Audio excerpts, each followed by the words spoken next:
ನಮಸ್ಕಾರ ಸ್ನೇಹಿತರೆ, ನಮ್ಮ ಚಾನೆಲ್ಗೆ ನಿಮ್ಮೆಲ್ಲರಿಗೂ ಸ್ವಾಗತ.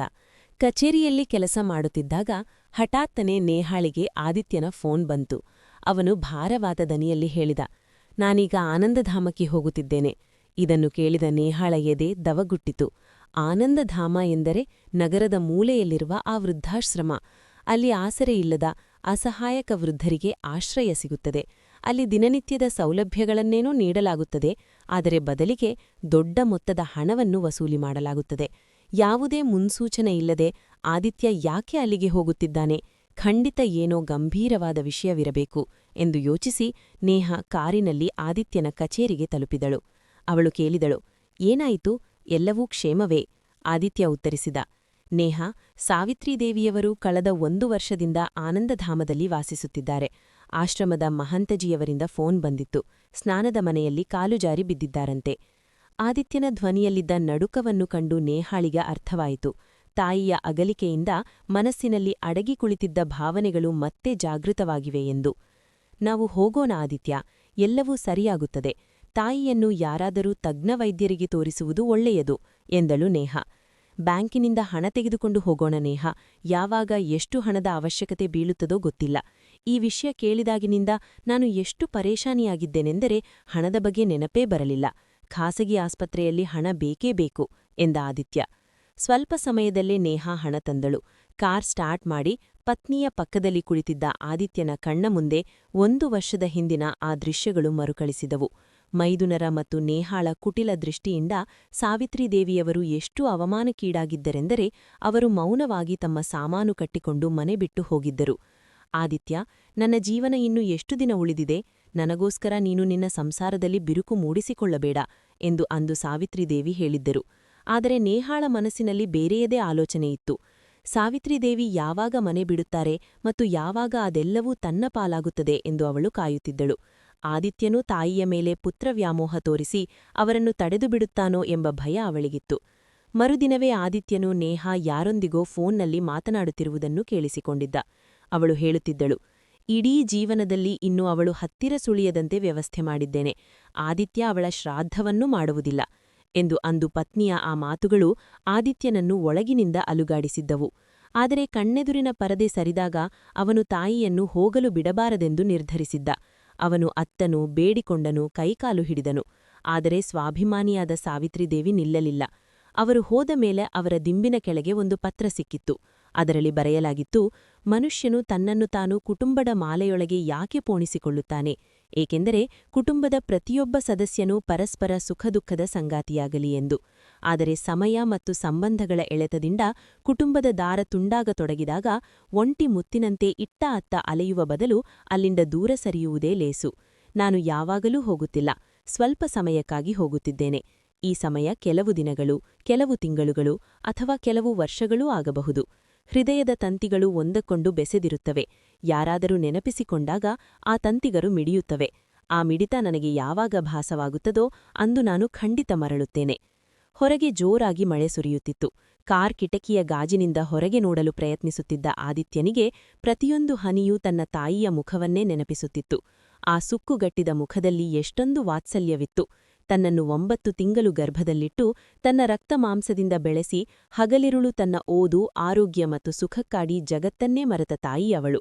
ನೇಹಾ ಮತ್ತು ಆದಿತ್ಯನ ಮದುವೆಯಾದಾಗ ನೇಹಾಳನ್ನು ಆ ಕುಟುಂಬದ ಭಾಗವಾಗಿ ಮಾಡಲು ಸಾವಿತ್ರೀದೇವಿಯವರು ಎಷ್ಟೊಂದು ಹೋರಾಟ ಮಾಡಬೇಕಾಗಿತ್ತು ಎಂಬುದನ್ನು ಆದಿತ್ಯ ನೆನೆಸಿಕೊಂಡನು.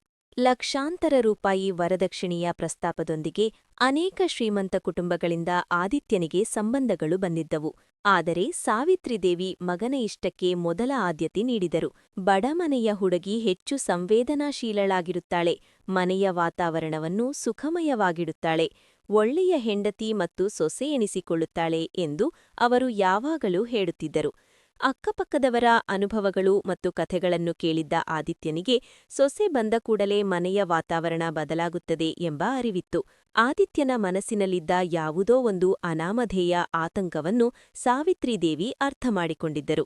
ಅವರು ಬಹಳ ಜಾಣ್ಮೆಯಿಂದ ಆದಿತ್ಯನಿಗೆ ವಿವರಿಸಿದ್ದರು.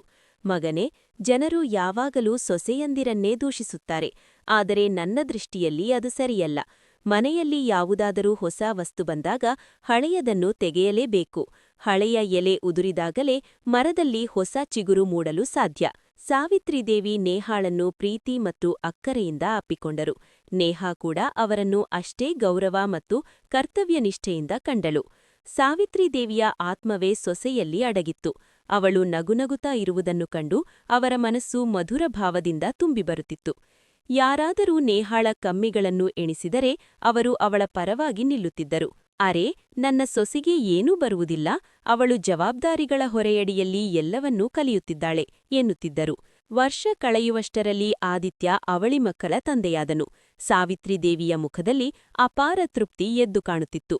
ಬಹುಶಃ ಅವರು ಈ ದಿನಕ್ಕಾಗಿಯೇ ಬದುಕಿದ್ದರೇನೋ ಎಂಬಂತಿತ್ತು. ಆಸ್ಪತ್ರೆಯ ಕಾರಿಡಾರ್ನಲ್ಲಿ ದಾದಿಯರು ಮತ್ತು ವೈದ್ಯರೊಂದಿಗೆ ಮಾತನಾಡುತ್ತಿದ್ದ ಸಾವಿತ್ರಿದೇವಿಯವರನ್ನು ನೋಡಿ, ಇವರು ಎಂದೂ ಮನೆಯಿಂದ ಹೊರಗೆ ಬಂದಿಲ್ಲದವರು ಎಂದು ಯಾರೂ ಹೇಳುತ್ತಿರಲಿಲ್ಲ. ತಮ್ಮ ಮೊಮ್ಮಕ್ಕಳಿಗೆ ಅವರು ಲವಾಕುಶ ಎಂದು ಹೆಸರಿಟ್ಟರು. ನೇಹಾ ಹೆರಿಗೆಯ ನಂತರ 40 ದಿನಗಳ ಕಾಲ ಅವರು ಅವಳನ್ನು ಹಾಸಿಗೆಯಿಂದ ಏಳಲು ಬಿಡಲಿಲ್ಲ. ಮಗಳು ಅಪರ್ಣಾಳನ್ನು ಕರೆಸಿಕೊಂಡರು. ನಾದಿನಿ ಅತ್ತಿಗೆ ಹರಟೆ ಹೊಡೆಯುತ್ತಿದ್ದರೆ ಸಾವಿತ್ರಿದೇವಿ ಅಡುಗೆ ಮನೆ ಸಂಭಾಳಿಸುತ್ತಿದ್ದರು. ಅಮ್ಮ, ಈಗ ತಿಂಗಳು ಕಳೆಯುತ್ತಾ ಬಂತು. ನನ್ನ ಅತ್ತೆ ಮನೆಯಲ್ಲಿ 21 ದಿನಕ್ಕೆ ಮನೆಯ ಜವಾಬ್ದಾರಿ ನನಗೆ ಕೊಟ್ಟು ಅತ್ತೆ ವಿಶ್ರಾಂತಿ ಪಡೆಯುತ್ತಾರೆ ಎಂದು ಅಪರ್ಣಾ ಹೇಳಿದಾಗ ಸಾವಿತ್ರಿದೇವಿ ಮುನಿಸಿಕೊಂಡರು. ನಿನ್ನ ಅತ್ತೆ ಮನೆಯಲ್ಲಿ ಹಾಗಿರಬಹುದು, ಆದರೆ ಸ್ವಲ್ಪ ಕೆಲಸ ಮಾಡುವುದರಿಂದ ಶರೀರಕ್ಕೇನೂ ತುಕ್ಕು ಹಿಡಿಯುವುದಿಲ್ಲ.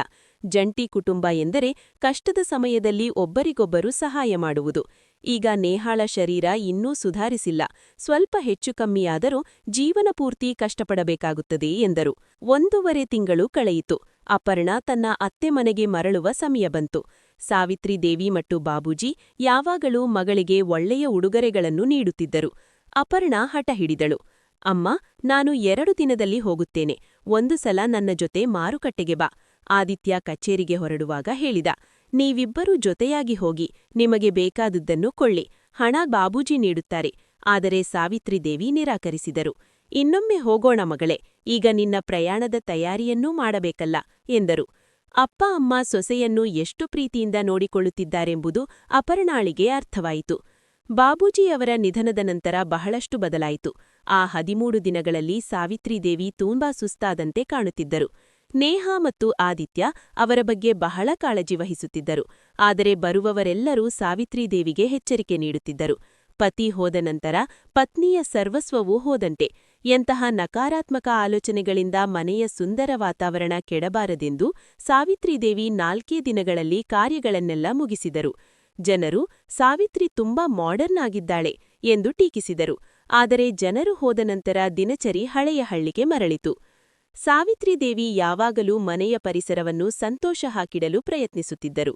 ಮೊಮ್ಮಕ್ಕಳ ಜೊತೆ ಆಟವಾಡುತ್ತಾ ಮನೆಗೆಲಸ ಮಾಡುತ್ತಿದ್ದರು.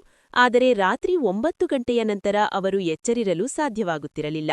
ಕೋಣೆಯ ಬಾಗಿಲು ಹಾಕಿಕೊಂಡು ಮಲಗುತ್ತಿದ್ದರು. ಮಧ್ಯರಾತ್ರಿ 12 ಗಂಟೆಗೆ ಎಚ್ಚರಿದ್ದ ತಾಯಿ 9 ಗಂಟೆಗೆ ಮಲಗಲು ಸಾಧ್ಯವೇ ಇಲ್ಲ ಎಂದು ಆದಿತ್ಯನಿಗೆ ತಿಳಿದಿತ್ತು.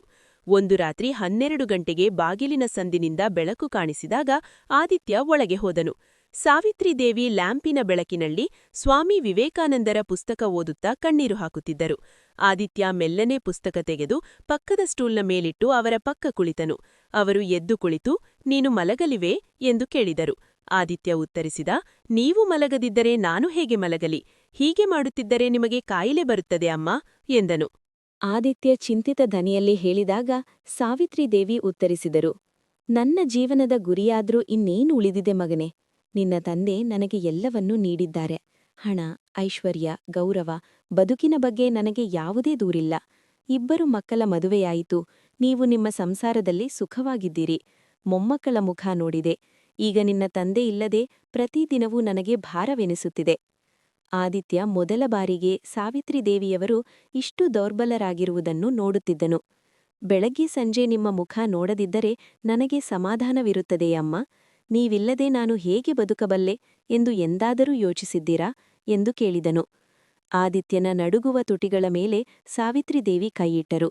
ಮಗನ ಕಣ್ಣಿನಿಂದ ಸುರಿದ ಪ್ರತಿಯೊಂದು ಹನಿಯನ್ನು ಅವರು ತಮ್ಮ ಸೆರಗಿನಲ್ಲಿ ಒರೆಸಿಕೊಂಡರು. ಅಂದಿನಿಂದ ಆದಿತ್ಯ ತನ್ನ ತಾಯಿಯನ್ನು ಒಂದು ಕ್ಷಣವೂ ಒಂಟಿಯಾಗಿ ಬಿಡುತ್ತಿರಲಿಲ್ಲ.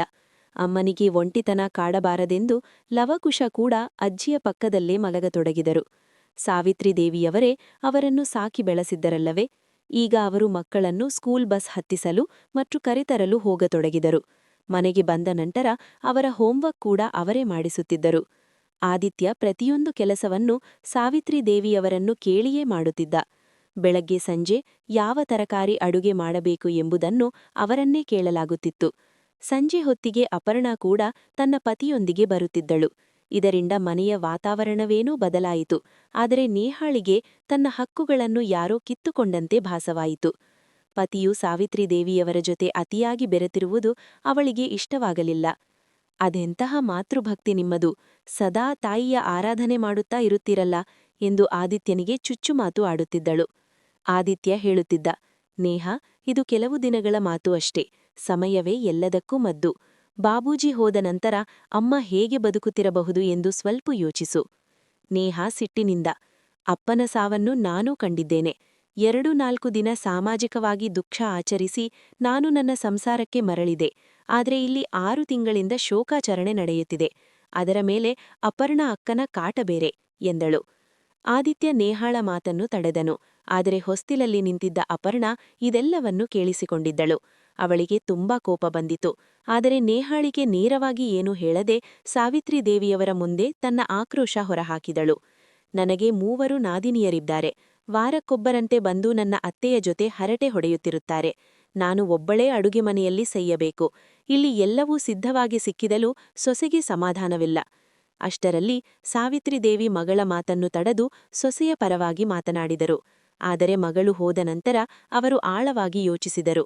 ತಾವು ಯಾರಿಗೂ ತೊಂದರೆ ನೀಡದೆ ಪುಸ್ತಕ ಓದುತ್ತಾ ಮೂಲೆಯಲ್ಲಿ ಕುಳಿತಿದ್ದರೂ ಮನೆಯ ಶಾಂತಿ ಯಾಕೆ ಕೆಟ್ಟಿದೆ ಎಂದು ಅವರಿಗೆ ಅರ್ಥವಾಯಿತು. ಆದಿತ್ಯ ತಮಗೆ ಅತಿ ಹೆಚ್ಚು ಸಮಯ ನೀಡುತ್ತಿರುವುದೇ ನೇಹಾಳ ಸಿಟ್ಟಿಗೆ ಕಾರಣವಿರಬಹುದು ಎಂದು ಅವರಿಗೆ ಅನಿಸಿತು. ಆದ್ದರಿಂದ ಸಾವಿತ್ರಿ ದೇವಿ ಒಂದು ಪ್ರಮುಖ ನಿರ್ಧಾರ ಕೈಗೊಂಡರು. ಮರುದಿನ ಸಂಜೆ ಅವರು ಸತ್ಸಂಗಕ್ಕೆ ಹೋಗತೊಡಗಿದರು. ಹಿರಿಯ ಮಹಿಳೆಯರೊಂದಿಗೆ ಕುಳಿತು ಪ್ರವಚನ ಕೇಳುತ್ತಾ ಹರಟೆ ಹೊಡೆಯುತ್ತಾ ಸಮಯ ಕಳೆಯುತ್ತಿದ್ದರು. ಆದಿತ್ಯ ತಾಯಿಯ ಕೋಣೆಗೆ ಹೋದಾಗ ಅವರು ಅಲ್ಲಿ ಇಲ್ಲದಿರುವುದನ್ನು ಕಂಡು ನೇಹಾಳಿಗೆ ಪ್ರಶ್ನೆ ಮಾಡುತ್ತಿದ್ದ. ನೇಹಾ 10 ಸುಳ್ಳುಗಳನ್ನು ಹೇಳುತ್ತಿದ್ದಳು. ಸದಾ ಕರ್ಮದಲ್ಲಿ ನಂಬಿಕೆ ಇಟ್ಟಿದ್ದ ಸಾವಿತ್ರಿ ದೇವಿ ಈಗ ಹೀಗೆ ಬದಲಾದರು ಎಂದು ಆದಿತ್ಯನಿಗೆ ಆಶ್ಚರ್ಯವಾಯಿತು. ನೇಹಾ ಚತುರತೆಯಿಂದ ಹೇಳಿದಳು, ಬಾಬೂಜಿ ಹೋದ ಮೇಲೆ ಅವರು ಹೆಚ್ಚು ಧಾರ್ಮಿಕ ನಿಯಮಗಳನ್ನು ಪಾಲಿಸುತ್ತಿದ್ದಾರೆ.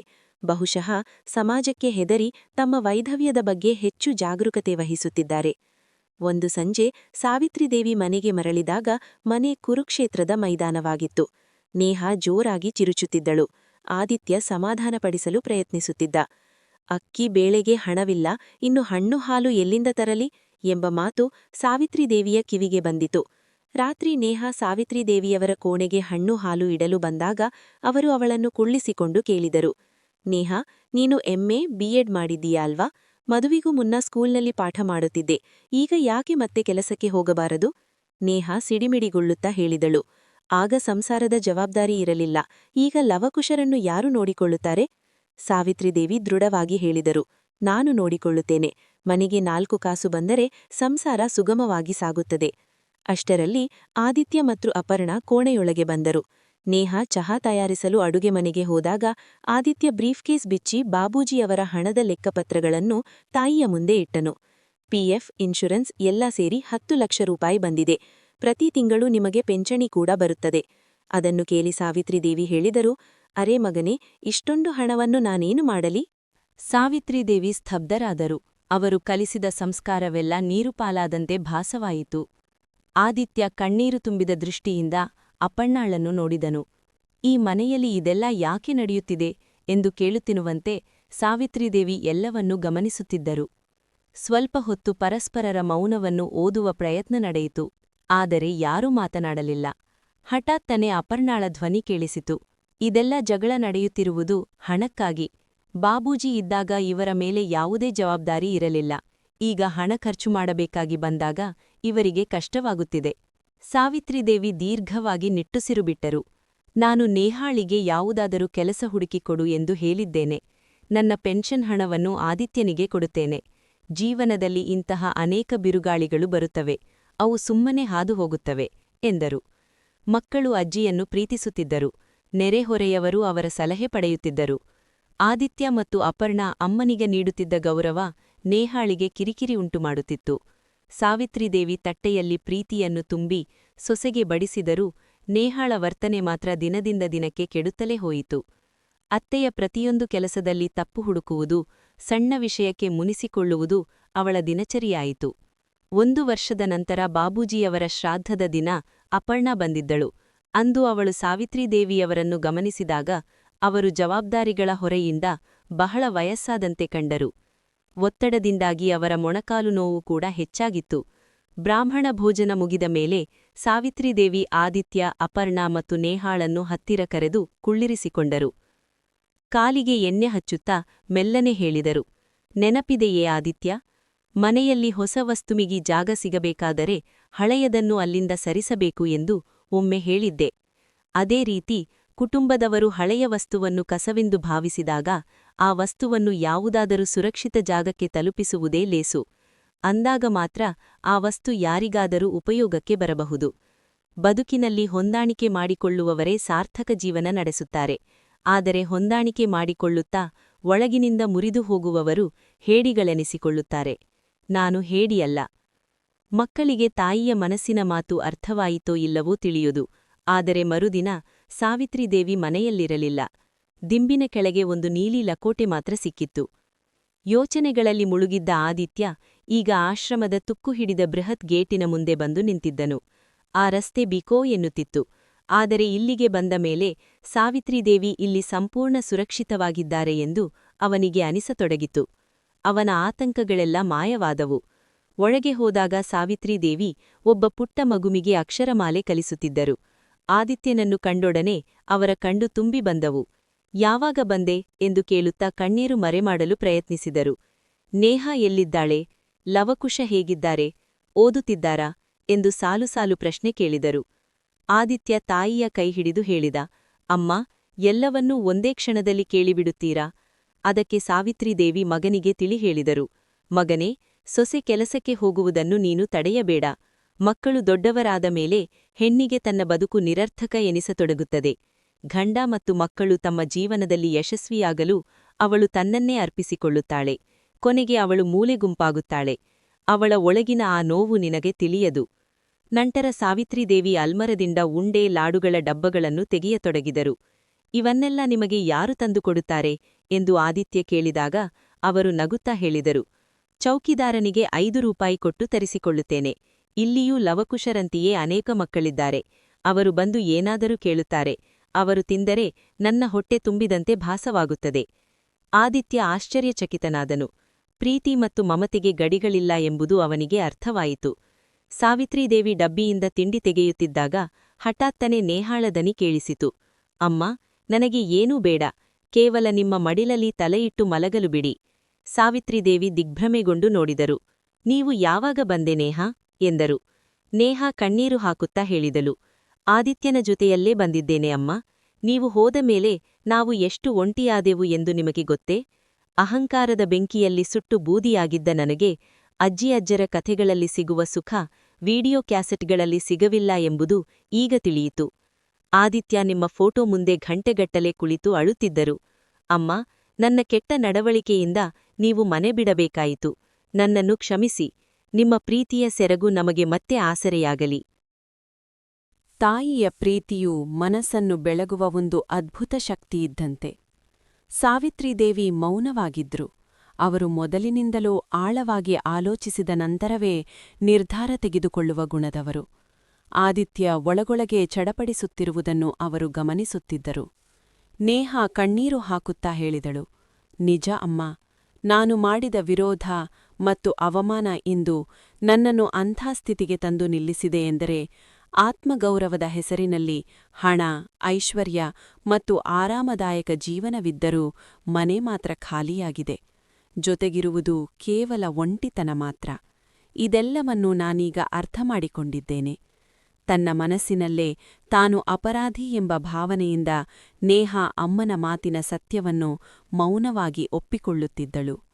ಹೃದಯದ ವೇದನೆಯಿಂದ ಮುಕ್ತಳಾಗಲು ಪ್ರಯತ್ನಿಸುತ್ತಾ ಅವಳು ಮಾತನಾಡುತ್ತಿದ್ದಾಗ ಸಾವಿತ್ರಿದೇವಿಯ ಕಣ್ಣುಗಳಿಂದಲೂ ಆನಂದ ಬಾಷ್ಪ ಹರಿಯತೊಡಗಿತು. ಅಷ್ಟರಲ್ಲಿ ಆದಿತ್ಯ ಮಗುವಿನಂತೆ ಮರುಳಾಗಿ ಕೇಳಿದ, ಅರೇ ಅಮ್ಮ, ನಾವು ಕೇವಲ ಮಾತುಗಳಲ್ಲೇ ಮುಳುಗಿ ಹೋದೆವು. ನಿಮ್ಮನ್ನು ಕರೆದುಕೊಂಡು ಹೋಗಲು ಬಂದಿದ್ದೇವೆ. ಅಂದ ಹಾಗೆ ನಿಮಗೆ ಎಲ್ಲಿ ಪೆಟ್ಟು ಬಿದ್ದಿದೆ? ಸಾವಿತ್ರಿದೇವಿ ನಗುತ್ತಾ ಹೇಳಿದರು. ನನಗೇನೂ ಆಗಿಲ್ಲ ಮಗನೇ. ನಿಮ್ಮನ್ನು ನೋಡಬೇಕು ಅನ್ನಿಸಿತು. ಅದಕ್ಕೊಂದು ಸಣ್ಣ ನೆಪ ಮಾಡಿದೆ ಅಷ್ಟೇ. ಮಹಂತ್ಜಿ ಅವರಿಂದ ಫೋನ್ ಮಾಡಿಸಿದೆ. ನಾನು ನಿಮ್ಮನ್ನು ನೆನಪಿಸಿಕೊಳ್ಳುತ್ತೇನೆ ಎಂದರೆ ನೀವು ಕೂಡ ನನ್ನನ್ನು ನೆನಪಿಸಿಕೊಳ್ಳುತ್ತೀರಿ ಎಂದು ನನಗೆ ತಿಳಿದಿತ್ತು. ಹೃದಯದ ತಂತಿಗಳು ಒಂದಕ್ಕೊಂದು ಬೆಸೆದಿರುತ್ತವೆಯಲ್ಲವೇ? ಆದಿತ್ಯ ಆತುರದಿಂದ ಕೇಳಿದ. ಹಾಗಾದರೆ ಅಮ್ಮ, ನಮ್ಮ ಜೊತೆ ಮನೆಗೆ ಬರ್ತೀರಲ್ಲವೇ? ಸಾವಿತ್ರಿದೇವಿ ನಸುನಗುತ್ತಾ, ನಾನು ಯಾವಾಗ ಬೇಡ ಅಂದೆ ಎಂದರು. ಆದಿತ್ಯ ನೇಹಾಳತ್ತ ನೋಡಿದನು. ತನ್ನದೇ ಆಲೋಚನೆಯಲ್ಲಿ ಮುಳುಗಿದ್ದ ನೇಹಾ ಕೂಡ ಬಹುಶಃ ಇದನ್ನೇ ಯೋಚಿಸುತ್ತಿದ್ದಳು. ಮನೆ ಮತ್ತು ಸಂಸಾರದ ನಿಜವಾದ ಆಸ್ತಿ ಎಂದರೆ ಸಣ್ಣ ಸಣ್ಣ ಸಂತೋಷಗಳು. ಅವು ಒಬ್ಬರ ಭಾವನೆಗಳನ್ನು ಇನ್ನೊಬ್ಬರು ಗೌರವಿಸುವುದರಿಂದ ಮಾತ್ರ ಸಿಗುತ್ತವೆ. ಇಂದು ನಿಜವಾದ ಅರ್ಥದಲ್ಲಿ ಅವರಿಬ್ಬರಿಗೂ ಸಚ್ಚಿದಾನಂದ ಪ್ರಾಪ್ತಿಯಾಗಿತ್ತು. ಸ್ನೇಹಿತರೆ, ಒಂದು ವೇಳೆ ನೀವು ನೇಹಾಳ ಜಾಗದಲ್ಲಿದ್ದಿದ್ದರೆ ನಿಮ್ಮ ತಪ್ಪನ್ನು ಒಪ್ಪಿಕೊಂಡು ಅಮ್ಮನನ್ನು ಮತ್ತೆ ಮನೆಗೆ ಕರೆತರುತ್ತಿದ್ದೀರಾ? ನಿಮ್ಮ ಅಭಿಪ್ರಾಯವನ್ನು ಕಾಮೆಂಟ್ ಬಾಕ್ಸ್ನಲ್ಲಿ ಖಂಡಿತ ತಿಳಿಸಿ. ನಮ್ಮ ಈ ಕಥೆ ನಿಮಗೆ ಇಷ್ಟವಾಗಿದೆ ಎಂದು ಭಾವಿಸುತ್ತೇನೆ. ಕಥೆ ಇಷ್ಟವಾಗಿದ್ದರೆ ವಿಡಿಯೋವನ್ನು ಲೈಕ್ ಮತ್ತು ಶೇರ್ ಮಾಡಿ, ಚಾನಲನ್ನು ಸಬ್ಸ್ಕ್ರೈಬ್ ಮಾಡಿ. ಮತ್ತೊಂದು ಹೊಸ ಕಥೆಯೊಂದಿಗೆ ಮತ್ತೆ ಭೇಟಿಯಾಗೋಣ. ವಿಡಿಯೋ ನೋಡಿದ್ದಕ್ಕಾಗಿ ನಿಮಗೆ ತುಂಬಾ ಧನ್ಯವಾದಗಳು.